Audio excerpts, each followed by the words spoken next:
नमस्कार, आप देख रहे हैं प्रदेश का सबसे भरोसेमंद news channel India news Uttar Pradesh Uttarakhand और मैं हूं आपके साथ आयुष चित्रांश। किसानों का आंदोलन चलते हुए 2.5 महीने से ज्यादा का समय हो चुका है और किसान और सरकार के बीच बातचीत फिलहाल ठप हो पड़ी। दोनों तरफ से बार बार यह कहा जा रहा है कि बातचीत को वो तैयार हैं, लेकिन वार्ता के लिए कोई पहले हाथ आगे बढ़ाने को तैयार नहीं है। पीएम मोदी संसद से खुद बातचीत की पहल कर चुके हैं, लेकिन किसान संवाद के टेबल पर आने को तैयार नहीं है। अब आंदोलन से दिल्ली के बॉर्डर सील हो चुके हैं और देश की राजधानी में हरियाणा और यूपी से आने वालों के लिए सीधा और आम रास्ता बंद है। लेकिन सवाल यह है कि आखिर कब तक? विपक्ष किसानों के सहारे सरकार पर लगातार निशाना साध रहा है। किसानों के मंच से नेता सियासी हुंकार भरते हुए रोज नजर आ रहे हैं। अब चुनावी मौसम में दिखने वाले नेता अब किसान आंदोलन में अपना वजूद मजबूत करने में लगे हैं। अब अचानक एक्शन के मोड में दिख रहा विपक्ष किसान आंदोलन के जरिए पंचायत चुनाव में अपनी मजबूती को दर्ज करवाना चाहता है। लेकिन यूपी में किसानों का एक बड़ा वर्ग आंदोलन के साथ नहीं है। सरकार से मिल रही योजनाओं से वो खुश है। तो ऐसे में सवाल ये उठता है कि किसानों को के कंधे का इस्तेमाल आखिर क्या विपक्ष कर रहा है और क्या किसानों के जरिए खुद की सियासी नैया को विपक्ष पार लगाना चाहता है? तो आज इन्हीं सवालों के साथ आज की बड़ी बहस करेंगे। लेकिन चूंकि लगातार आप देख रहे हैं कि महापंचायतों का जो दौर है वो किसान आंदोलन के बीच में चल चुका है और अब ये बिजनौर में भी जिस तरीके से महापंचायत का आयोजन किया गया, प्रियंका गांधी यहां पर पहुंची, कई बड़ी बातें प्रियंका गांधी की तरफ से यहां पर कही गई। मुद्दा किसान आंदोलन, लेकिन निशाना केंद्र सरकार और प्रदेश सरकार के ऊपर साधते हुए कई विषयों को प्रियंका गांधी ने यहां से उठाया। गन्ना किसानों के जो बकाया है और जो भुगतान बकाया है उसको लेकर के सवाल प्रियंका गांधी ने खड़ा किया और साथ ही साथ दिल्ली के बॉर्डर पर चल रहे प्रदर्शन को लेकर के प्रियंका गांधी ने यह भी कहा कि सरकार देशभक्त और देशद्रोही को पहचानने में गलती कर गई है। तो ये कई बड़ी बातें प्रियंका गांधी की तरफ से कही गई। लेकिन सवाल इस बात का है क्योंकि एक तरफ विरोध प्रदर्शन है तो एक तरफ वो तबका भी है जो कि यह कह रहा है कि इस पर अब सियासत हावी हो चुकी है, यह आंदोलन अब राजनीति का शिकार हो रहा है। लेकिन तमाम किसान आंदोलनकर्ताओं की भीड़ के बीच में ये जो नेताओं की मौजूदगी है ये भी कई सारे सवालों को खड़े कर रही है, क्योंकि उत्तर प्रदेश के अंदर अब चुनावी दौर शुरू होने वाला है। पंचायत चुनाव से लेकर के विधानसभा चुनाव तक लगातार एक के बाद एक आप देखेंगे कि जो चुनाव के दौर हैं वो अब आपको देखने को मिलेंगे और ऐसे में जो तमाम सियासी पार्टियां हैं वो अब अपनी अपनी पैठ को मजबूत करने के उद्देश्य से भी किसान आंदोलन के साथ कहीं ना कहीं खड़ी हुई नजर आ रही हैं। क्योंकि सवाल बुनियादी कई हैं जो तमाम पार्टियों के लिए हैं और सवाल सत्ताधारी पार्टी के लिए भी बहुत बड़ा है। चूंकि विरोध तो हो रहा है, अब मायने उसके आप क्या लगाते हैं ये एक अलग बात है, क्योंकि किसान लगातार आंदोलनरत है। दिल्ली के तमाम बॉर्डर्स पर आप देख रहे हैं कि लगातार लगभग 82 दिन से ज्यादा हो गए हैं जब किसान इस तरीके के विरोध को दर्ज करवाते हुए नजर आ रहे हैं। और अब मंच के ऊपर जो राजनीतिक नेताओं की मौजूदगी है वो भी कई मायने में बेहद अहम हो रही है, क्योंकि इसी के साथ जो चुनावी मोड है वो भी शुरू होने वाला है। तो क्या किसानों के कंधे पर रख करके सियासी पार्टियां अपनी सियासत के रोटियों को सेक रही हैं? ये एक सबसे बड़ा सवाल है। और दूसरा सवाल आज की बड़ी बहस का ये सबसे महत्वपूर्ण है कि आखिर ये हल तक कैसे पहुंचेगा। आज इन्हीं सवालों के साथ आज की बड़ी बहस की शुरुआत करते हैं। तमाम मेहमान मेरे साथ जुड़ गए, उनका परिचय मैं आपके साथ करवा देता हूं। केसी जैन जी हमारे साथ जुड़ रहे हैं, नेता है भारतीय जनता पार्टी। केसी जैन जी, बहुत स्वागत है आपका इस चर्चा में। हमाम वहीद जी हमारे साथ जुड़े हुए हैं, प्रवक्ता है कांग्रेस पार्टी के। हमाम वहीद जी, आपका भी बहुत स्वागत है। आशीष यादव जी हमारे साथ जुड़ रहे हैं, किसान नेता हैं भारतीय किसान यूनियन की तरफ से। आशीष यादव जी, आपका भी स्वागत है। और नरेंद्र पाल जी हमारे साथ जुड़ रहे हैं, समाजवादी पार्टी के नेता हैं। नरेंद्र पाल जी, आपका भी बहुत स्वागत है। केसी जैन जी, आज चर्चा की शुरुआत में आपके ही साथ करूंगा। आपने भी सुना होगा कि आज प्रियंका गांधी ने महापंचायत से कई बड़ी बातों को कहा। बिजनौर के अंदर 2 आरोप बड़े गंभीर लगाए गए। एक तो प्रदेश के परिप्रेक्ष्य में आप देखें तो गन्ना किसानों के मुद्दे को उन्होंने पुरजोर तरीके से उठाया और किसान आंदोलन जो हम लोग देख रहे हैं कि राजधानी दिल्ली की सीमाओं पर लगातार हो रहा है, उसको लेकर के भी उन्होंने कहा कि आप देशभक्त और देशद्रोही के बीच में फर्क नहीं कर पा रहे हैं। मैं चाहूंगा इस पर जवाब दें केसी जैन जी।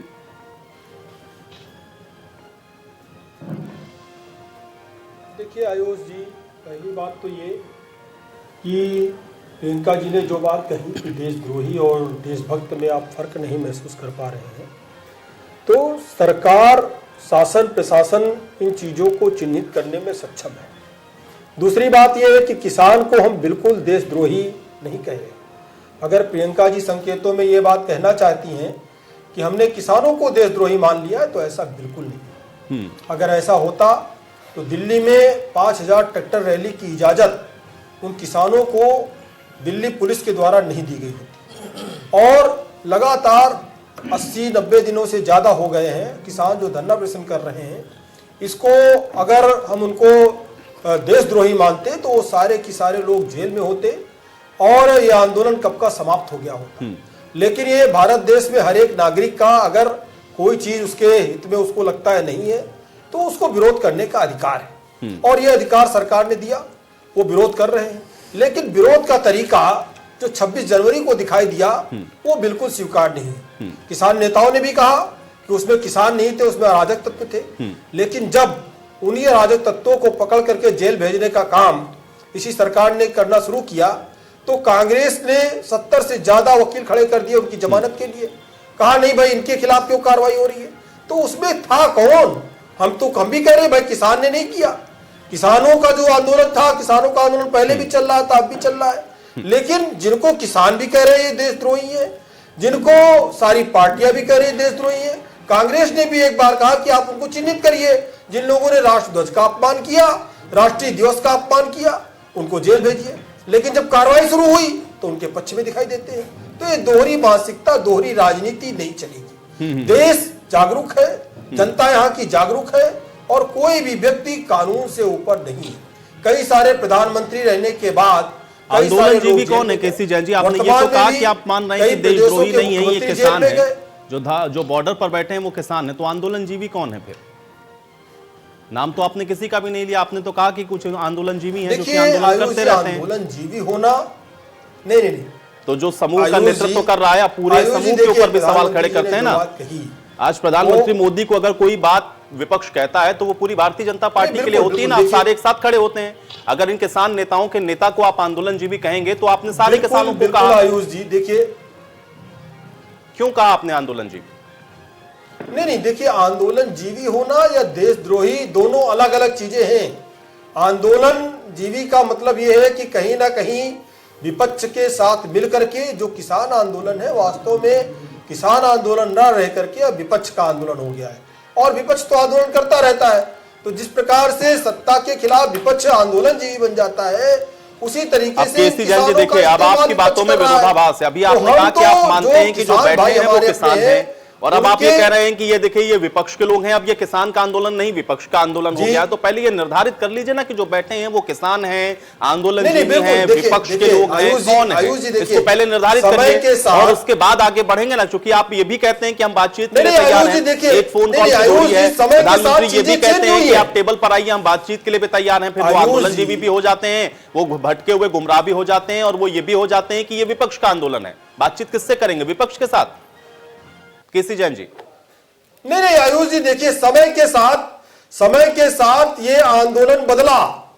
पहले किसानों का आंदोलन था और लंबे समय तक किसानों का आंदोलन रहा, लगभग 70-80 दिनों तक ये आंदोलन किसानों का आंदोलन रहा और 10 से 11 दौर की वार्ता केंद्रीय मंत्री, केंद्रीय कृषि मंत्री तोमर साहब ने उनसे की। वो आंदोलनकारी थे, किसान नेता थे।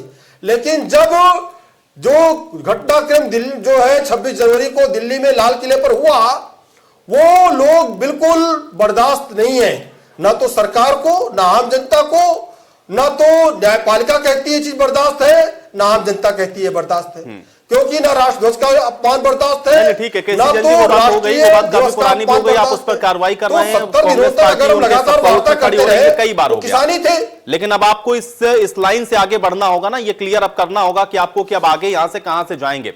हम्माम वहीद जी हमारे साथ जुड़े हुए हैं। हम्माम वहीद जी, प्रियंका गांधी ने कई आज महत्वपूर्ण बातों को उठाया, लेकिन यहां पर केसी जैन जी ये कह रहे हैं कि देखिए अब चूंकि चुनाव हैं प्रदेश के अंदर तो आप सबको अपनी अपनी राजनीति एक तो सूट कर रही है, दूसरा यह है कि आपको खुद फर्क नहीं पता है। उन्होंने कभी भी इन किसानों को देशद्रोही नहीं कहा है। क्यों कहा गया प्रियंका गांधी की तरफ से ये? हम्माम वहीद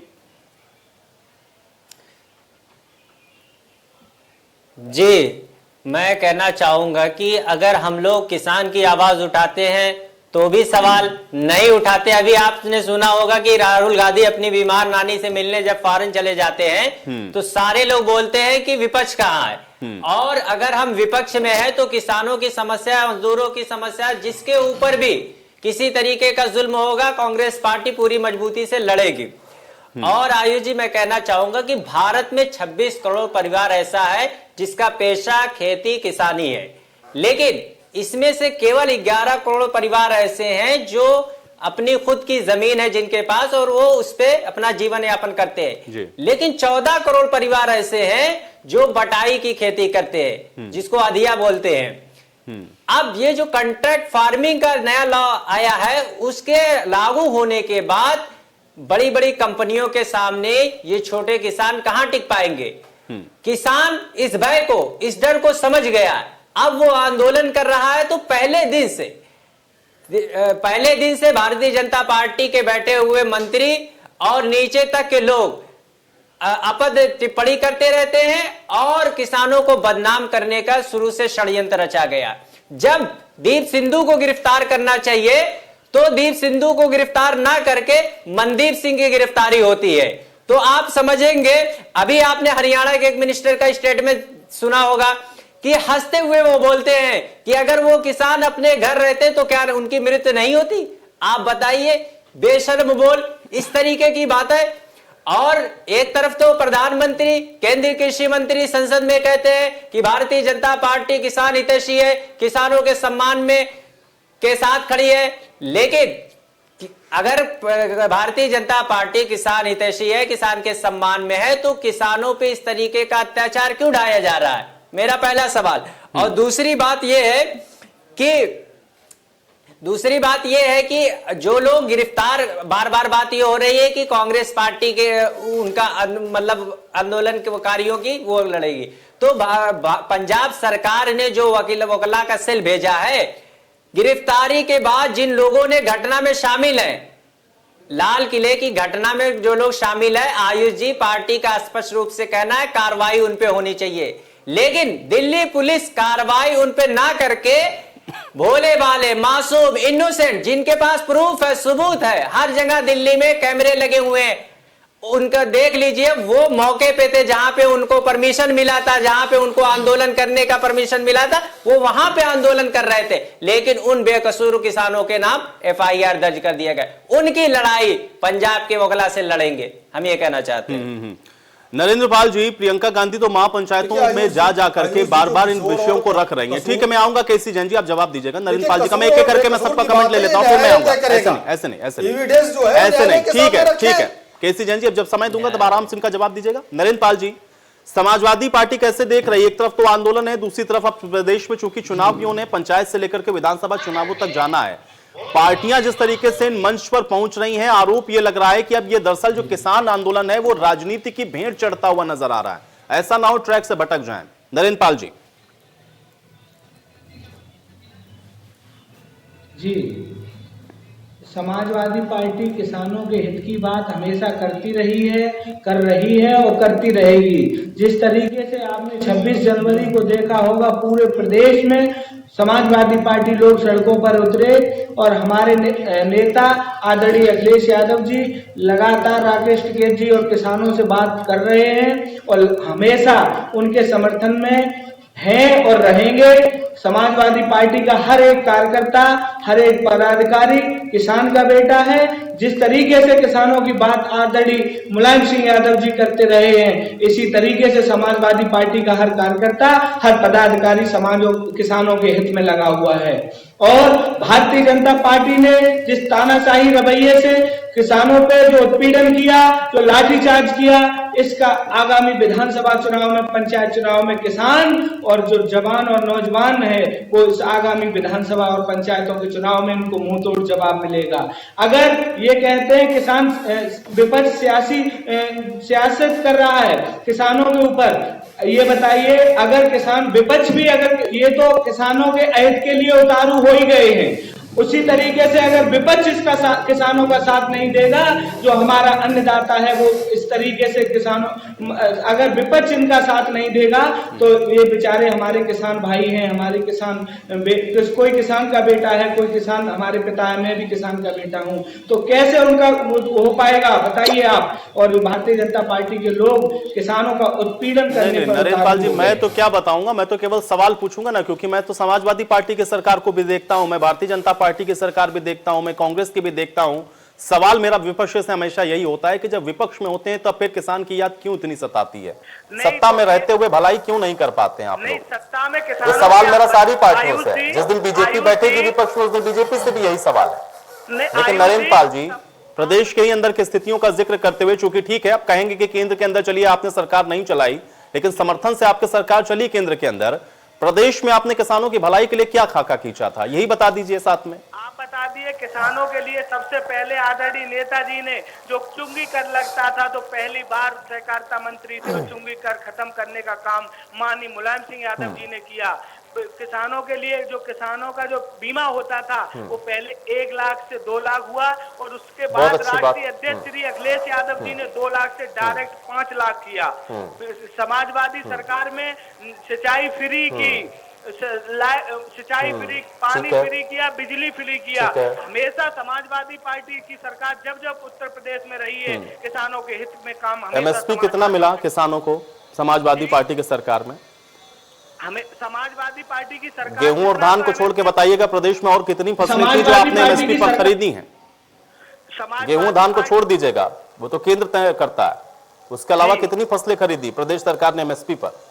प्रदेश जो किसानों की जो फसल का कीमत जो समाजवादी पार्टी सरकार ने दिया, वो जो भारतीय नरेंद्र पाल जी, मेरी बात का जवाब नहीं है। ये तो राजनीतिक जवाब है ना कि हमने जितना दाम दिया हमने बेहतर किया, वो तो सभी कहेंगे। हमाम भाई जी को समय काफी ज्यादा हो गया, उनकी पार्टी जब आएगी तो वो भी यही कहेगी कि हमने किया। चलिए आशीष यादव जी, मुझे ये बताइए, क्योंकि मैंने तमाम राजनीतिक टिप्पणियां इसीलिए पहले ली क्योंकि मुझे पता है कि असल जो लड़ाई है वो आप लोग लड़ रहे हैं। एक सत्ता पक्ष है जिससे आप लोग 81 दिन से बॉर्डर पर लड़ रहे हैं, लेकिन दूसरी तरफ वो विपक्ष है जो कह रहा है कि वो आपके साथ में है, लेकिन ये विपक्ष की वही पार्टियां हैं जो सत्ता के अंदर रहीं। भला आपका क्रिया किसने है? और कहीं ऐसा तो नहीं कि आपका आंदोलन इस बार भी कहीं राजनीति का शिकार हो रहा है? आशीष यादव जी।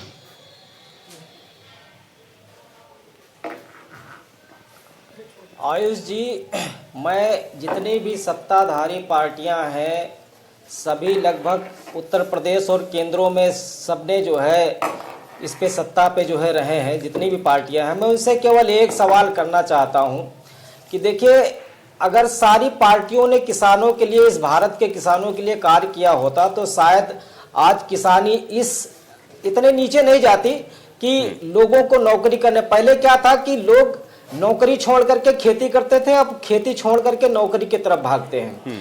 तो किसी भी सरकार ने ऐसा कोई काम नहीं किया है, केवल अपने अपने वोट बैंक के लिए सरकारों ने काम किया है। जितनी भी सरकारें आई हैं और उन्होंने केवल अपने वोट बैंक के लिए किसानों को छला है। अभी जो भाजपा सरकार किसानों ने इस केंद्र सरकार में लाई और उत्तर प्रदेश में भी बनवाया, तो जो उम्मीदें किसानों को थी कि हमारे फसल का दाम जो हम उगाते हैं उसका दाम हम 1.5 गुना लागत में तय कर सकते हैं, हमें इतना फायदा मिलेगा कि हम जो अपना अनाज उगाते हैं उतना अनाज हमारा सरकारी जो क्रय केंद्र है उस पे बिकेगा और हम उससे अपने बच्चों की शादी, अपने बच्चों की पढ़ाई और घर मकान बनवाना और कपड़े, मतलब किसान तो इतने में खुश हो जाता है कि अगर उसके पैर में नए चप्पल आ जाते हैं तो खुश हो जाता है। तो आप देखिए कि कितनी विडंबना है भाई। धान, गेहूं, मक्का आप कोई भी उठा करके देख लीजिए, जो एमएसपी होती है उस एमएसपी पे अगर जमीनी स्तर पे कोई बात करे, चाहे कोई भी बात करे, चाहे कोई भी राजनेता हो, कोई भी प्रवक्ता हो, कोई भी अगर ईमानदारी से बता दे तो कभी भी जमीनी स्तर से खरीदारी नहीं होती है। मतलब आप ये बताएं, हम लोगों का अभी भी धान नहीं बिका है, तो तमाम ऐसे पार्टी के लोग नेता हैं जो सत्ताधारी कहते हैं कि हमसे संपर्क कर लीजिए तो जहां हम भिजवा देंगे। तो मतलब क्या, लेकिन आशीष जी, लेकिन मैंने ये सवाल इसीलिए आपसे पूछा कि आपका ये जो आंदोलन है, चूंकि इससे पहले भी देश के अंदर किसानों ने आंदोलन किए हैं, लेकिन वो अपने मकाम तक कितना पहुंचे हैं वो एक अलग विषय है। इस समय जो आंदोलन देश के अंदर हो रहा है, जिसको आप लोग कह रहे हैं कि पूरे देश का समर्थन आपके साथ में है, वो आंदोलन राजनीति का शिकार ना हो, इसलिए मैंने आपसे सवाल पूछा कि जो नेता पहुंच रहे हैं आपके समर्थन में, जो पहुंच रहे हैं, क्योंकि एमएसपी सबसे बड़ा मुद्दा है ना आशीष जी आप लोगों का, कि उस पर आपको कानूनी गारंटी चाहिए कि उसका प्रावधान हो कि उससे कम पे कोई खरीदे, तो उसके लिए इस कानूनी प्रावधान आप लोग चाहते हैं। ये जो पार्टियां पहुंच रही हैं, क्या इनसे आप लोग कभी ये सवाल करते हैं कि एक तो पहला ये कि क्यों ऐसा हुआ कि हरियाणा और पंजाब के अलावा ज्यादातर देश का हिस्सा ऐसा है जहां पर किसान को एमएसपी नहीं मिलता है? मेरा पहला सवाल आपको पूछना चाहिए इन पार्टियों से। दूसरा सवाल ये कि अगर आज ये कहती हैं कि आपके साथ खड़ी हो और सत्ताधारी पार्टी आपकी बात को नहीं सुन रही है, तो अगर आप इनको मौका देते हैं तो क्या एमएसपी को इंश्योर ये करेंगी पार्टियां? ये सवाल पूछते हैं आशीष जी आप इन तमाम पार्टियों से जो पहुंच रही हैं आपके समर्थन में। बिल्कुल इनसे सवाल ये भी पूछा जाता है कि 1967 को आधार साल मानते हुए महेंद्र सिंह टिकैत ने कहा था कि 1967 को आधार साल मानते हुए महंगाई के अनुपात में हमें रेट दे दिया जाए हमारे अनाज का। 1967 में 67 रुपया क्विंटल गेहूं का रेट था और आप वहां से उठा करके देख सकते हैं कि ईंटा कितने में था और सीमेंट की बोरी कितने में थी और आपका कैल्शियम की बोरी कितने में थी और आपकी कन्नी कितने में थी, फड़ुआ कितने में था, खुरपी कितने में थी। मतलब कि आप वहां से अगर चलेंगे और वहां पे जब 1967 का आप देखेंगे तो जो सरकारी आंकड़ा है, सरकारी नौकरियां हैं, टीचर की नौकरियां हैं और किसान का, तो उसमें और इसमें मतलब 250 गुने से ज्यादा सरकारी में जो है इजाफा हुआ और किसानों की आमदनी में मात्र केवल 19 से 20% इजाफा हुआ। तो क्या मैं सारी पार्टियों से यही सवाल करता हूं कि अगर इतने सालों तक के सरकारों ने काम किया है किसानों के लिए, तो किसान इतना बदहाल क्यों हो गया है और खेती किसानी इतनी बिल्कुल ये सवाल आशीष जी आपको कंटिन्यूअस पूछना चाहिए, सत्ता पक्ष से भी पूछना है और पूछना उन पार्टियों से भी है जो इस समय देख रही हैं कि मौका बढ़िया है, इसलिए ऐसे में उनको ये इंश्योर करना होगा कि जो आएगा आप सत्ता के अंदर वो किसान के लिए वाकई में भलाई करेगा। ऐसा ना हो कि आपका आंदोलन कहीं राजनीति का शिकार हो जाए, इसलिए आशीष जी बहुत संभलने की आवश्यकता है। केसी जैन जी जवाब दीजिएगा अम्बाम भाई जी की बात का। नहीं आंदोलन का जी आशीष जी मैं आऊंगा आपके पास। केसी जैन जी से मैं जवाब ले लेता हूं। केसी जैन जी किसान की बात भी आपने सुनी, अम्बाम जी की बात का भी आप जवाब दीजिएगा, लेकिन साथ में ये भी बताते चलिएगा आप कि आय को दोगुना करना, इसके अलावा उत्तर प्रदेश के अंदर गन्ना किसानों की स्थिति को आप बेहतर करेंगे, लेकिन उन स्थितियों में वो बहुत ज्यादा चीजें परिलक्षित होती हुई दिखती नहीं है क्योंकि इंपैक्ट उतना दिख नहीं रहा है। और अगर ऐसा होता तो आज ये बात प्रियंका गांधी मंच से कहती नहीं। अगर वो कह रही हैं तो इसके अंदर कुछ तो हकीकत है, किसानों की स्थिति को आप उतना बेहतर कर नहीं पाए जो वादा करके आप आए। देखिए आयुष जी, अभी हमाम जी नहीं देखिए आयुष जी, हमाम जी ने अभी जो एक बात कही कि लगभग 11-12 करोड़ किसान ऐसे हैं जो कि जिनके पास बहुत ज़्यादा भूमि नहीं है। माननीय प्रधानमंत्री जी ने सदन में भी यह बात कही कि जो सीमांत किसान हैं जिनके पास 4 एकड़ से कम भूमि है उनकी संख्या 12 करोड़ है और उसमें उस 12 करोड़ का भी 80% वो हैं जिनके पास 2 एकड़ की जमीन है और बाकी जो किसान हैं, बाकी जो 20% किसान बचते हैं उनके पास में जमीनें ज़्यादा है। तो ऐसी स्थिति में उनके लिए तो कोई योजना ही अभी तक नहीं बनाई कांग्रेस ने। पिछले लंबे समय तक उन्होंने शासन किया, सत्ता में रहे, लेकिन भारतीय जनता पार्टी की सरकार आने के बाद क्या हुआ कि उनके जनधन खाते खुले और उनके अकाउंट में सीधे 1,20,000 करोड़ रुपए उनके अकाउंट में भेजा गया। दूसरी बात यह है कि उनको ना तो कर्ज मिल पाता था ना कर्ज माफ हो पाता था, चूंकि उनके अकाउंट ही नहीं थे। और 2 बीघे के किसान है, उनके लिए क्या अकाउंट खुलेगा, क्या कर्जा मिलेगा, क्या माफी होगी। इन चीजों को बेहतर करने के लिए, उन्हीं किसानों को लाभ पहुंचाने के लिए सबसे बड़ी योजना केंद्र सरकार ने बनाई और उस पर लगातार काम हो रहा है। यह बात सही है। अभी जो हमारे आदरणीय किसान नेता यादव जी है, उनका दर्द बिल्कुल जायज है। उनका दर्द जो छलक रहा है बिल्कुल सही है कि किसानों की जो स्थितियां हैं वास्तव में और जो पहले स्थितियां रही बहुत खराब स्थितियां रही, लेकिन इतने आजादी के इतने लंबे समय अंतराल के बाद में भी स्थितियां क्यों नहीं सुधरी? क्योंकि जो बहुत बड़े किसान थे उनको तो लाभ पहुंचता रहा, लेकिन जो सीमांत किसान थे, जो जिनके पास 2 बीघे से लेकर के 4 एकड़ से कम की भूमियां हैं, उनके लिए कोई काम ही नहीं हुआ। आशीष जी ने जो बात कही, अगर आप उनके दर्द को यहाँ बैठकर समझ रहे हैं तो इन्हीं नेताओं को तो आपको साथ में लाना था ना, या जो किसान के जो नेता हैं इनको अगर साथ में आप ले आते और तो क्या उनके लिए कोई बड़ा और छोटा किसान क्या कैटेगराइज उन्होंने अलग से किया हुआ है। अगर आप उनको कहते कि आप सीमांत किसानों के लिए, छोटे किसानों के लिए चाहते हैं कि हम कुछ ऐसा बनाएं तो उनकी भी सहमति उसमें शामिल हो जाती। अगर साथ लिया होता तो क्या लगता कि इस तरीके से किसान आज यहाँ पर विरोध करता हुआ नजर आता? नहीं आयुष जी, ये बिना इन लोगों का साथ लिए, बिना किसी के साथ डिस्कशन किए क्यों इस तरीके की योजनाएं आप लोग लाते हो? फिर कहते हैं आप इनके फायदे के लिए लाए। मुझे मत समझाइएगा, आशीष जी बैठे हैं आपके पड़ोस में, आप उनको ही कन्विंस कर लीजिए। पहले जो किसानों की मांग थी, नहीं मैं आपके माध्यम से अपने किसान भाइयों की ही बात रख रहा हूं। आप तो एक बड़ा माध्यम है, टीवी चैनल के माध्यम से आप सवाल पूछ रहे हैं, मैं जवाब दे रहा हूं। देखिए, जो किसान है, किसानों की सबसे पहले जो मांग थी वो यही थी कि इसमें संशोधन किया जाए। उसके लिए सरकार तैयार हो गई। 10 राउंड से ज्यादा केंद्रीय मंत्री से वार्ता हुई। उसके बाद में किसान नेताओं ने कहा नहीं, इसको पेंडिंग कर दिया जाए। भले ही लेट में निर्णय हुआ, लेकिन यह भी हो गया कि भाई इसको 1.5 से 2 साल तक हम पेंडिंग कर रहे हैं। अब किसान ये कह रहे हैं, किसान नेता ये कह रहे हैं, बल्कि किसान नेता नहीं, ये विपक्ष की मांग है कि इसको निरस्त किया जाए।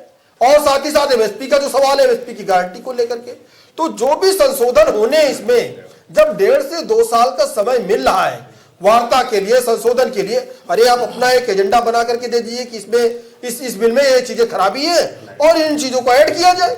चूंकि बिल उच्च सदन और निम्न सदन में पास होने के बाद में, राष्ट्रपति की मोहर लगने के बाद में कानून बन गया है। आप उसमें संशोधन की गुंजाइश हमेशा रहती है। अगर जीएसटी में 500 संशोधन हो सकते हैं तो इसमें संशोधन क्यों नहीं हो सकते हैं? तो क्रमिक संशोधन की भी आवश्यकता नहीं है। 1.5 से 2 साल तक का आपका बहादुरगढ़ की महापंचायत में राकेश टिकैत की तरफ से ये बात कही गई, एक प्रस्ताव आया किसानों की तरफ से। आप कहते हैं ना कि एक कदम आगे बढ़ाइए, हमारे लिए एक फोन कॉल की दूरी है। उन्होंने कहा तो कि आप हमको कानूनी गारंटी के इंश्योर करिए कि आप एमएसपी पर कानूनी गारंटी दे रहे हैं, हम संशोधन पर विचार करने के लिए तैयार हैं। इंतजार कर रहे हैं, अभी तक फोन नहीं आया। लेकिन केसी जैन जी, अगर आप संसद के अंदर कहते हैं कि एमएसपी था, एमएसपी है और एमएसपी रहेगा, आप ये भी कहते हैं कि एमएसपी पर हम लिखित गारंटी भी देने को तैयार हैं, तो कानूनी गारंटी क्यों नहीं दे देते हैं? उसके बाद संशोधन के लिए वो तैयार हैं कि आप बैठे, ठीक है, एमएसपी पे कानूनी गारंटी दीजिए उनको। देखिए आयुष जी, वहां से तो आगे बढ़े ना। बिल्कुल आयुष जी, देखिए अगर टिकैत जी ने ये बात कही, नहीं टिकैत जी अगर आगे बढ़े हैं तो स्वागत योग कदम है उनका। दूसरी बात यह है कि 1.5 से 2 साल का जो समय है, ये इसीलिए है कि जो आप गारंटी की मांग कर रहे हैं, जो संशोधन की मांग कर रहे हैं, सारी चीजें चेंज होकर के आ जाएंगी।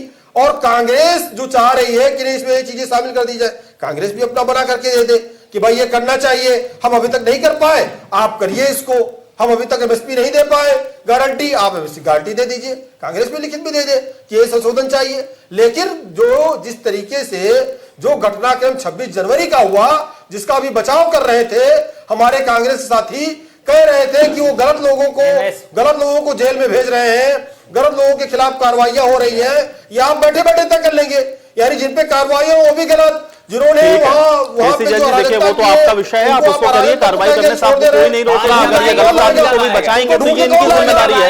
आज किसान कर रही है ना, देखिए किसान की बात करिए, ठीक है, वो बात हो गई, ठीक है, बीती बात बिसारिए, आपके पास पूरी पावर है, आप इसकी जांच करवाइए, गिरफ्तार करिए, कार्रवाई करिए। लेकिन किसान की जो समस्या है उसको अलग रखिए, उसका समाधान कर रहा है। हमाम भाई जी, ठीक है, एक सेकंड, किसी एक सेकंड, हमाम भाई जी से मैं सवाल, ठीक है, आपको करना है, आपको ही करना है, किसी जी आपको ही करना है, कोई और नहीं करेगा, आपकी सरकार आप करेंगे, ठीक है। हमाम भाई जी, हमाम भाई जी, ठीक है, वो बचा पाए, इन राष्ट्रद्रोहियों को बचा पाए, ठीक है, बिल्कुल नहीं बचा पाए। आप इतने कमजोर नहीं है केसी जैन जी, आप अपना पक्ष रखिए। केसी जैन जी, क्या भाई अगर आप अपनी जगह पर सही, आपके पास एविडेंस है, तो कौन बचा लेगा? कांग्रेस पार्टी कितना भी बड़ी फौज खड़ी कर दे, ये आपको करना है। हम्माम भाई जी, मुझे ये बताइए, चूंकि मैंने अभी आशीष जी से यही सवाल पूछा, उन्होंने सारी पार्टियों के लिए बात कही, सवाल आपके लिए भी था कि अगर आप लोग इतने हितैषी थे तो उनका भला हो जाना चाहिए था ना। और एमएसपी पर कानूनी गारंटी आप लोग भी दे सकते थे, क्योंकि एमएसपी पर पंजाब और हरियाणा के अलावा कहां खरीद होती है, ये आपसे बेहतर और कौन जान सकता है। 65 साल देश को आपने चलाया है, एमएसपी को इंश्योर आप नहीं कर पाए, स्वामीनाथन की कमेटी की सिफारिशों को आप लागू नहीं कर पाए। आज आप कहते हैं कि देखिए किसानों की हालत बड़ी बुरी है क्योंकि ये सरकार कुछ नहीं कर रही। आपने क्या किया है, उसका जवाब चाहते हैं आशीष जी।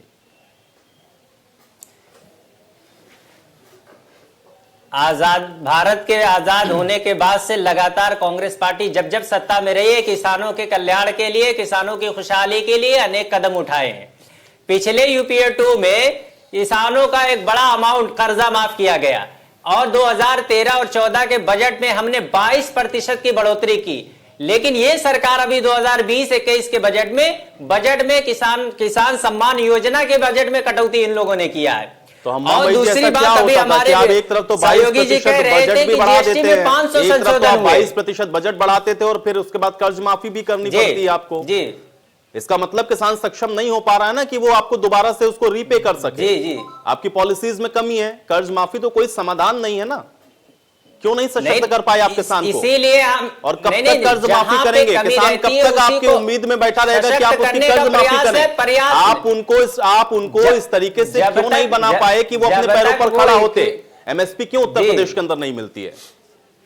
बिल्कुल बिल्कुल बनाया जाएगा। हम स्टैंड करने के बाद, अरे हम्माम भाई जी, अब स्टैंड बनाया करने की जाएगा ना, बात तो ये कर रहे बात हैं, देर जब से तक क्यों सशक्त समझ में आई? करने की हम्माम जरूरत भाई पड़ेगी, जी, किया जाएगा। और देश के सरकार अंदर उसी किसानों की क्षेत्र में स्थिति काम के लिए कर रही है। कौन ज्यादा जिम्मेदार पंजाब में सरकार ज्यादा MSP दे जिम्मेदार रही कौन? है सर। ज्यादा जिम्मेदार कौन हुआ?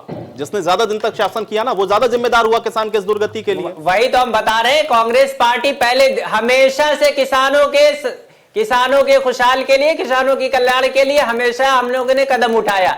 नए जो कानून हम लोग ला रहे थे उसमें कोर्ट में जाने का प्रावधान था किसानों का, जिसकी मांग ये लोग कह रहे हैं। इन लोगों ने कोर्ट में जाने के प्रावधान को कैसे, एमएसपी को कानूनी शक्ल देने की बात कही गई थी। आज तो प्रधानमंत्री जी पार्लियामेंट में कहते हैं कि एमएसपी था, एमएसपी है और एमएसपी रहेगा। और अभी हमारे सहयोगी जी ने कहा है कि हम गारंटी दे रहे हैं। गारंटी की बात किसान नहीं मांग रहा है, किसान संविधान में उसको कानूनी जामा देखना चाह रहा है कि कानूनी शक्ल होनी चाहिए। आपने कानूनी जामा क्यों नहीं पहनाया? उन्होंने कहा आपने कानूनी जामा क्यों नहीं पहनाया एमएसपी को? यही तो मैं सवाल आपसे पूछ रहा हूं ना। इस समय सबसे बड़ी समस्या किसान के साथ यही है, और वो भी कोई एमआरपी नहीं, एमएसपी मांग रहा है। पंजाब में मिनिमम सपोर्ट प्राइस मांग रहा है पे खरीद किया और इसके बाद एमएसपी पे खरीद अम्माम किया। भाई जी, देश क्या सिर्फ पंजाब और हरियाणा ही है? अम्माम भाई जी, अम्माम भाई जी, मैंने शुरुआत में ये बात कही, मैं खुद एडमिट कर रहा हूं इस बात को। मैंने क्या कहा? मैंने कहा कि एमएसपी का फायदा पंजाब और हरियाणा के ही किसानों को क्यों मिल रहा है? उत्तर प्रदेश का किसान नहीं है, मध्य प्रदेश का किसान नहीं है।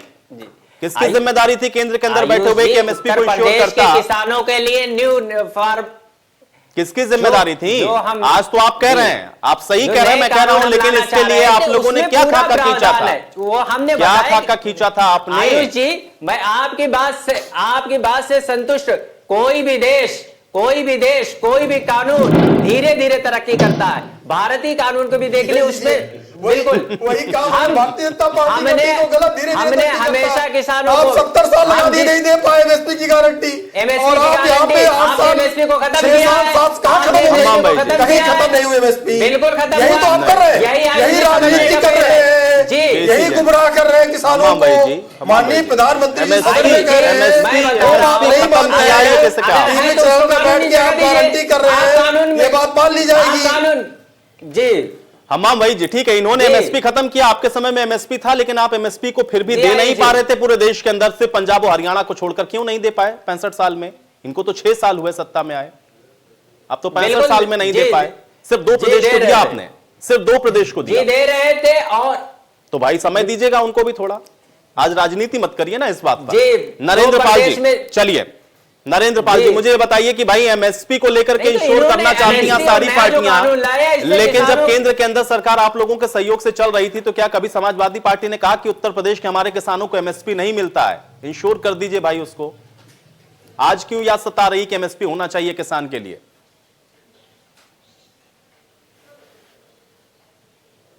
इससे पहले भी जब समाजवादी पार्टी के समर्थन में केंद्र में सरकार रही, समाजवादी पार्टी के नेता आदरणीय माननीय मुलायम सिंह यादव जी ने हमेशा एमएसपी और किसानों के हित की बात कही है। तो क्यों नहीं हुआ भले ही नरेंद्र पाल जी, क्यों नहीं हो सका? हमारे समर्थन की सरकार, यूपीए का पार्ट आप लोग रहे, क्यों नहीं करवा पाए? आज आप कहते हैं कि प्रदेश के अंदर ये स्थिति किसानों की है, आप लोगों से तो कुछ छुपा नहीं ना। आपके ही पड़ोसी राज्य हैं, हरियाणा में देखिए एमएसपी मिलती, वहां का किसान संपन्न है इस वजह से क्योंकि एमएसपी पाता है वो। उत्तर प्रदेश के अंदर वो व्यवस्था क्यों नहीं लागू करवा पाए आप लोग? प्रदेश में आपने भी सरकार चलाई, केंद्र के अंदर जब सरकार चल रही थी आपके सहयोग से चल रही थी, क्यों पूरे प्रदेश को एमएसपी का लाभ नहीं दिला पाए? आज आप कहते हैं कि एमएसपी पर हाँ कानून होना चाहिए। नहीं, एमएसपी जो विरोध आज दिख रहा है, जो इंटेंसिटी आपकी दिख रही है, जिस तरीके से आप लोग लगातार इस मुद्दे को उठा रहे हैं, इसी इंटेंसिटी के साथ क्यों नहीं उठाया इस मुद्दे को पहले आप लोगों ने?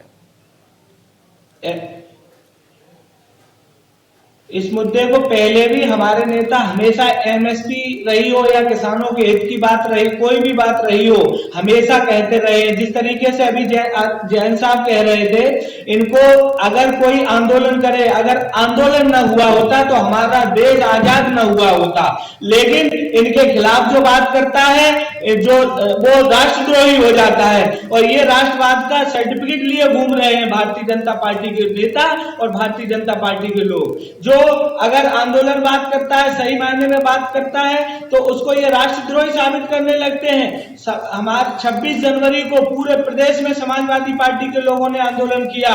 हम ये नहीं समझ पाए कि हम लोग यहाँ पर नहीं, इन्होंने तो बड़ा गलत किया। ठीक है, ये तो मुझे भी पता भाई। देखिए नरेंद्र पाल जी, इस बात को तो आप लोग बराबर कह रहे हैं कि ये आपको आंदोलन जीवी कहते हैं, ये आंदोलन पे सवाल उठाते हैं, आंदोलन के अंदर जो गलत तत्व है उनको लेकर के पूरे किसानों को कटघरे में खड़ा कर देते हैं। तमाम बातें मैंने सुननी है। आंदोलन तो इस देश के अंदर होता रहा है, उससे कोई इनकार नहीं कर सकता है, लेकिन मुझे ये बताइए ना कि आंदोलन क्या सिर्फ विपक्ष में होंगे तभी करेंगे क्या? ये सर्टिफिकेट लिए है राष्ट्रवाद सत्ता पक्ष में रहते हुए उस हित को आपने कितना साधा है किसान का? ये सवाल किसान का है। आशीष यादव जी बैठे हुए हैं यहीं पर, सवाल उनका आपसे भी था। आपने कितना, चलिए बाकी बातों को छोड़िए, गन्ना उत्तर प्रदेश के अंदर, गन्ने का भुगतान उत्तर प्रदेश के अंदर जो बहुत बड़ी समस्या है। क्यों बीजेपी, चलिए नरेंद्र पाल जी, बीजेपी गन्ने को ही मुद्दा बना करके कैसे प्रदेश के अंदर सत्ता में आ गई? गन्ना भुगतान ही सबसे बड़ा मुद्दा था पिछली बार विधानसभा चुनावों का, कैसे आ गई है सत्ता के अंदर अगर आपने इतना बेहतर काम किया था किसानों के लिए? नरेंद्र पाल जी, बीजेपी किस तरीके से आयुष जी इस बात को बीजेपी क्या क्या कह के आई है वो बात अगर सभी पे बात करोगे, इन्होंने गैसों के कनेक्शन, गैस सिलेंडर बांटे, उसके लिए इन्होंने सब्सिडी दी। आज जो कांग्रेस की सरकार में जो 325 रुपए का सिलेंडर मिलता था, आज 850 रुपए का हो गया। आप अपना नहीं बता रहे हैं, आप अपना नहीं बता रहे हैं, आप इनका बता रहे हैं। आप इनका बताएंगे, वो आपका बताएंगे, कोई अपना कुछ नहीं बताएगा, कोई अपना कुछ नहीं बताएगा। नरेंद्र पाल जी, आपने किसानों के लिए, गन्ना किसानों के लिए क्या बेहतर किया था? और अगर किया होता तो ये बैठे आशीष यादव जी, वो क्यों कह रहे हैं कि आप लोगों ने उनके भलाई के बारे में नहीं सोचा?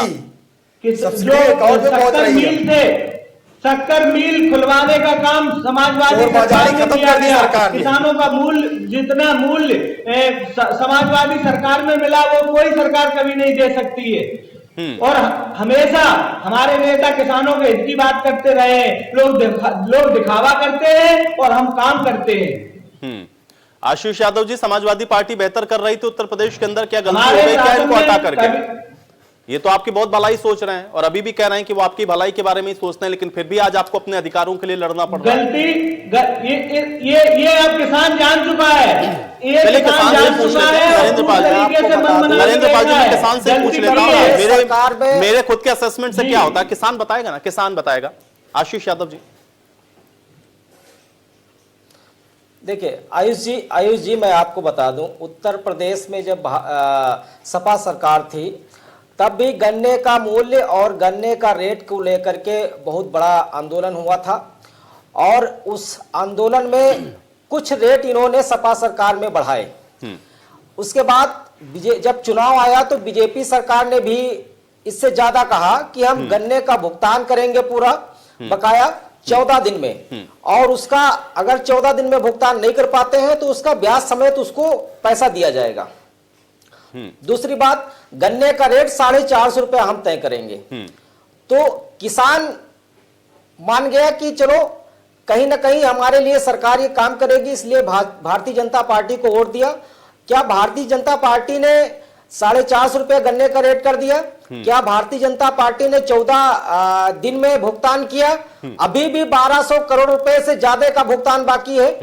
अभी भारतीय जनता पार्टी, जब हम लोग धरना कर रहे हैं तो हमें खालिस्तानी पाकिस्तानी किसान नहीं है, दलाल है। वहां पे कुछ विधायक अपने गुर्गों के साथ में जाकर के किसानों से बदतमीजी की और वहां पे गाली गलौज किया कि जूते मारो सालों को। मतलब कि हम अपनी मांग कर रहे हैं शांतिपूर्वक बैठ करके, उसमें भड़काया जाता है। भाई राजनीति कौन नहीं कर रहा है, कौन सी पार्टी ने नहीं की? भाई जब ये लोग सत्ता में नहीं थे तभी ये लोग भी राजनीति कर रहे थे। सिलेंडर लेके राजनीति किया, बिजली को लेकर के राजनीति किया, पेट्रोल। इसलिए तो आशीष जी मैं कह रहा हूं ना कि ऐसा ना हो कि आप लोग सिर्फ वोट बैंक बन के रह जाएं। पार्टी वाले आज जो विपक्ष में है वो आपको कन्विंस करें कि हम बेहतर करेंगे, जब सत्ता में आए तो फिर वो आपको भूल जाएं, फिर आप अगले पे भरोसा करें, फिर वो विपक्ष में बैठ जाएं। इसलिए अपने अधिकार के लिए अगर लड़ रहे हैं तो बहुत फूंक फूंक पर कदम रखिए और ऐसे ऐसी पार्टी या फिर ऐसे शख्स पर भरोसा करिए जो वाकई में आपका हित सोच रहा हो। आशीष जी, ये पूरा आपको ही सोचना है, निर्धारित आपको ही करना है कि सही मायने में आपका भला कौन करेगा। हित की लड़ाई है, कौन करेगा आशीष यादव जी आपका भला, ये आपको निर्धारित करना पड़ेगा। आयुष जी ये आयुष जी मैं आपको बता दूं, ये भारत के 130 करोड़ जनता और भारत के किसानों की आवाज है। भारतीय जनता पार्टी और वहां की संयुक्त मोर्चा उठा रही है। हम लोग अपने दम पर, ना किसी राजनीतिक दम पर, अपने दम पर पे ये लड़ाई लड़ रहे हैं और लड़ते रहेंगे और इसको राजनीतिक मुद्दा नहीं बनने देंगे। हमारी लड़ाई है एमएसपी को कानूनी जामा पहना करके एमएसपी पे कानून बनाया जाए और 3 कृषि कानून ये रद्द किए जाए। ये 2 अक्टूबर तक का समय दिया गया है।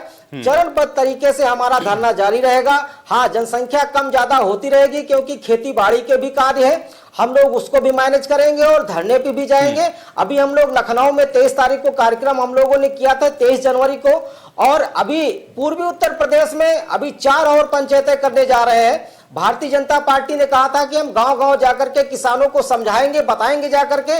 इन्होंने कई पंचायतें की, उस पंचायतों में कोई पहुंचा नहीं, क्योंकि भारत का किसान जान चुका है कि ये कृषि कानून बिल भारत के किसानों के हित में नहीं है और ये कानून रद्द होने चाहिए।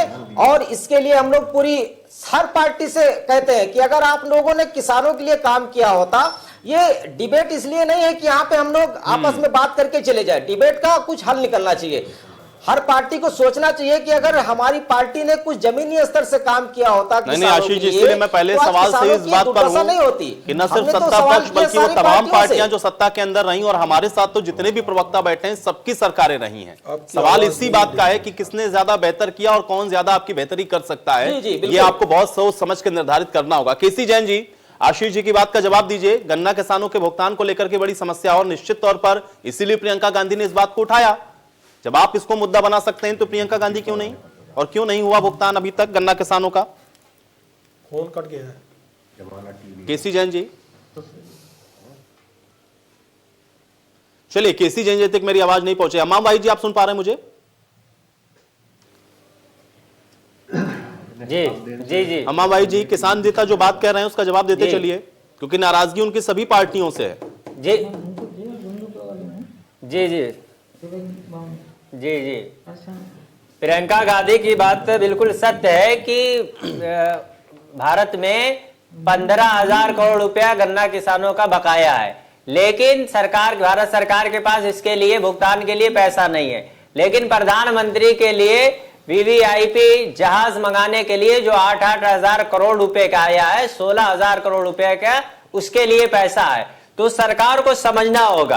प्रियंका गांधी ने बिल्कुल सही कहा कि देशभक्ति और देशभक्त और देश विरोधी, देशद्रोही में जो फर्क था वो सरकार नहीं समझ पाई। एक तरफ संसद में बोलते हैं कि किसान के सम्मान की बात करते हैं कि हम हमेशा से भारतीय जनता पार्टी किसानों के सम्मान में खड़ी रही है, लेकिन जब वो सरहद पे आंदोलन करते हैं तो उनको अलग अलग तरीके से बोला जाता है, उन पर टिप्पणियां की जाती है और ठंड की रात में, सर्द की रात पे उनके ऊपर ठंडे पानी से बौछार की जाती है। तो ये कहां का सम्मान, इसको स्पष्ट करना पड़ेगा भारतीय जनता पार्टी को। और कांग्रेस पार्टी हमेशा से कोई राजनीति नहीं कर रही है, चाहे वो किसान का। हमारी जो राजनीति है वो साफ है। हम किसानों के मुद्दे को लेकर, बेरोजगारी के मुद्दे को लेकर, महंगाई के मुद्दे को लेकर जनता के बीच में जाते हैं। जो वादा ये सवाल तो आपको अपने आप से पूछना चाहिए। देश की सबसे पुरानी पार्टी अगर आजादी के 70 साल तक भी ये कहती रही कि हम देश से गरीबी मिटाएंगे और देश से गरीबी ना मिटे, तो ये सवाल हमाम भाई जी सबसे पहले आपको अपने आप से पूछना चाहिए।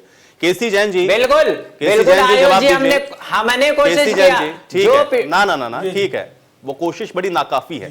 केसी जैन जी जवाब दीजिए। गन्ना किसानों का भुगतान नहीं कर पाए, आप तो कहते हैं किसानों की आय को दोगुना कर देंगे। पहले उत्तर प्रदेश के किसानों की तो समस्या हल कर दीजिए।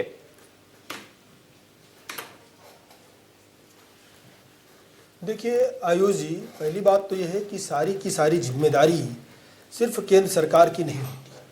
तमाम सारी जिम्मेदारियों का निर्वहन स्वयं प्रदेश सरकारें भी कर सकती हैं और उसके लिए व्यवस्थाएं कर सकती हैं। उत्तर प्रदेश की माननीय योगी आदित्यनाथ जी की सरकार ने अगर 36,000 करोड़ रुपए कर्ज किसानों का माफ किया, तो इससे केंद्र से कोई मदद नहीं ली, बल्कि प्रदेश में ही तमाम सारे बजट थे, तमाम सारी चीजें थी तमाम सारे खर्च थे उनको मैनेज करके ये 36,000 करोड़ रुपए कर्ज माफ किया। इसी तरीके से हर प्रदेश की सरकारें कर सकती फिर गन्ना का भुगतान दूसरी बात ये जिस गन्ना भुगतान की बात हो रही है, गन्ना भुगतान लगभग 10,000 करोड़ रुपए पिछली सरकार बकाया छोड़ करके गई थी, जिसका भुगतान भी प्रदेश सरकार ने किया। और वर्तमान में अभी हमारे साथ में जो किसान नेता बैठे उन्होंने कहा कि लगभग 1200 करोड़ रुपए का गन्ना भुगतान अभी भी बाकी है। तो देखिए जो लगभग 20% भुगतान बाकी रहता है जो अगली प्राय वर्ष में या कुछ समय के बाद होता है, बाकी 80% भुगतान तुरंत की तुरंत कर दिया जाता है। वो प्रक्रिया प्रदेश में लगातार जारी है। जहां 10,000 करोड़ रुपए बकाया रहता था, वहां अगर छोटी सी रकम उसकी अपेक्षा 1200 करोड़ भी कम नहीं है, तो उसकी अपेक्षा अगर जो है 1200 करोड़ रुपए रकम है, 1200 करोड़ रकम है, तो ऐसे प्रदेश के लिए प्रदेश सरकार के लिए हो सकता है कि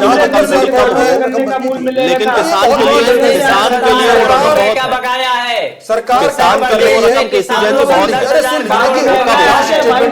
एक एक करके अरे ठीक है, अरे नरेंद्र पाल जी हमाम भाई जी पता है, ठीक है फेवरेट टॉपिक है आप लोगों का, लेकिन थोड़ा धैर्य पूर्वक जवाब नहीं आएगा। ठीक है मैम भाई जी थोड़ा शांत हो जाए, केसी जैन जी पहले। अब ये जिसको ये देशभक्ति कह रहे हैं, जिसको ये हिंदुत्ववाद कह रहे हैं, देशभक्ति कह रहे हैं, अब ये भी गद्दार हारे जाने लगे, जनेऊ खोल के दिखाने लगे, अब ये भी हिंदुत्व पे चुनाव लड़ेंगे। ठीक है उस पर विषय पर हम लोग फिर चर्चा करेंगे। अभी चुनाव में समय है, केसी जैन जी चुनाव में समय है, चुनाव के समय में खूब चर्चा करेंगे किसने जनेऊ पहना, किसने दुस्की लगाई, किसने क्या किया। अभी किसान पे चर्चा करते हैं। ये बताइए कि गन्ना किसानों की स्थिति क्या है इस समय प्रदेश के अंदर और देश में। ठीक है केसी जैन जी, ठीक है केसी जैन जी थोड़ा कट टू कट सवाल रखते हैं, ठीक है नहीं राहुल गांधी और प्रियंका गांधी और सोनिया गांधी सब पर जाने की जरूरत नहीं। केसी जैन जी मुझे बताइए, केसी जैन जी मुझे बताइए, केसी जैन जी मुझे बताइए 82 दिन हो गए, केसी जैन जी 82 दिन हो गए, केसी जैन जी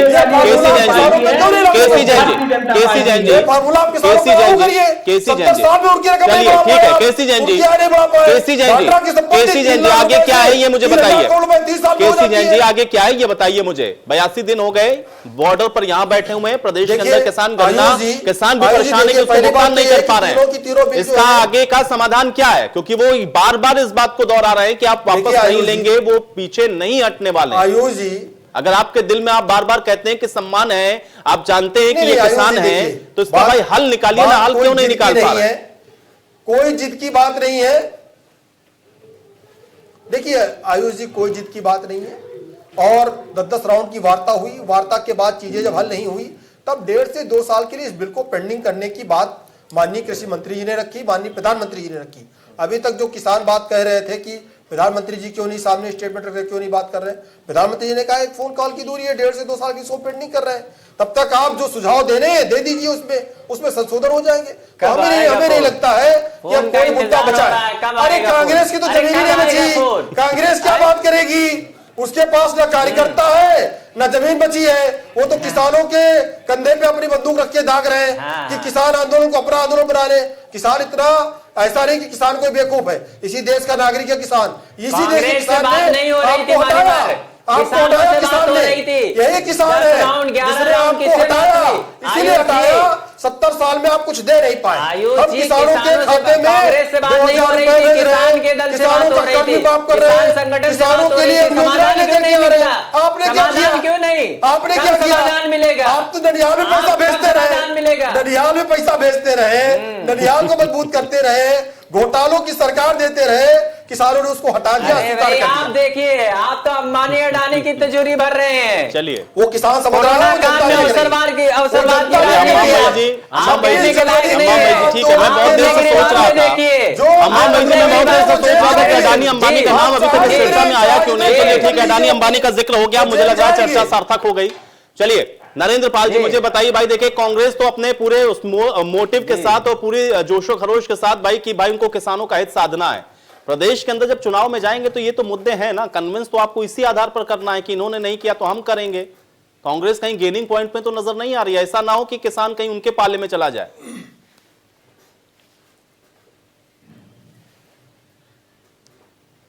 आयुष जी, ये उत्तर प्रदेश का किसान इतना भावुक है, इतना परेशान है इस सरकार से केवल मन बना के बैठा है कि कब हमें मौका मिले और भारतीय जनता पार्टी के नेताओं को, भारतीय जनता पार्टी की सरकार को लंगोटी लगा के भगाने का काम किसान इतना मन बना बैठा है। इतने इस सरकार ने जिस तरीके से भारतीय जनता पार्टी को तो हटा देगा क्योंकि किसान नाराज है, फिर वो चुनेगा किसको?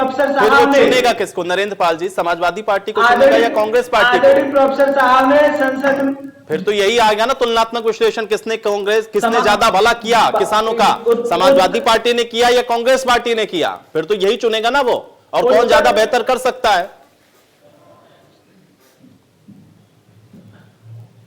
ये बात किसान अच्छी तरीके से जानता है, ये सब मन बना बैठा है। उत्तर प्रदेश में अगर किसानों के हित के लिए कोई पार्टी है तो वो समाजवादी पार्टी है। समाजवादी पार्टी के अलावा उत्तर प्रदेश के अंदर कोई किसानों के हित की बात नहीं कर सकता।